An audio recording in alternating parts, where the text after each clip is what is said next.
आप सबको जय मसीह की। इस सुबह के समय हम एक वचन अध्ययन करेंगे जो मत्ती सुसमाचार के 7वें अध्याय के 25वें वचन से है। और मैं बरसा और बाढ़ें आई और आंधियां चली और उस घर से टकराई, फिर भी वह नहीं गिरा क्योंकि उसकी नींव चट्टान पर डाली गई थी। स्वीडन देश की नौसेना एक आधुनिक तकनीक वाले युद्ध के जहाज को सेना में शामिल करना चाहती थी। इसलिए ऊपर के दो भागों में 64 बंदूकों को रखकर वासा नाम के बहुत बड़े युद्ध के जहाज को तैयार किया गया। वो जहाज बेहद खूबसूरत था। उसका ऊपरी भाग बहुत भारी था और उसका निचला भाग बहुत ही हल्का था। इस कारण उस जहाज को सुरक्षित तरीके से तैरने में बहुत दिक्कत आ रही थी। 1 अगस्त के 10 तारीख को स्टॉकहोम नाम के बंदरगाह से उसने अपनी यात्रा को शुरू किया।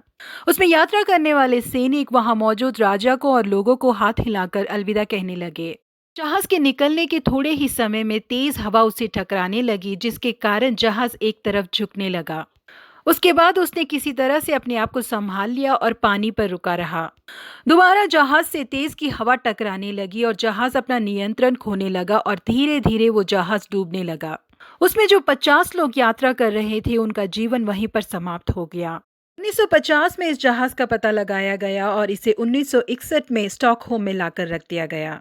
जी हाँ, प्रिय परमेश्वर के लोगों, यदि हमारे जीवन की नींव भी मजबूत नहीं है तो वो बिल्कुल इस वासा के जहाज के समान ही है। उसमें कई सारे आधुनिक तकनीक होने के बावजूद वो केवल हवा का सामना नहीं कर पाया।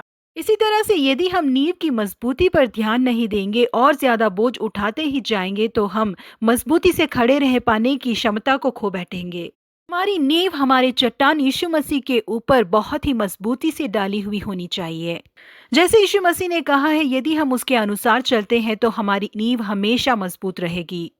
भले ही आंधियां चले या बाढ़ें आए, वो हमें हिला नहीं पाएंगे, वो हमें कोई नुकसान नहीं पहुंचा पाएंगे।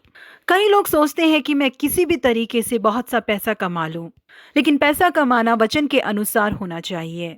जब वचन हमसे कहता है कि अन्याय से कमाना हमारे लिए आशीषमय नहीं है, तो हमें उसके अधीन होकर रहना चाहिए। परमेश्वर की आशीष ही हमारे लिए ऐश्वर्य लेके आती है और उसके साथ हमें पीड़ा नहीं मिलती करके परमेश्वर का वचन कहता है। परमेश्वर का वचन ही हमारी नींव है।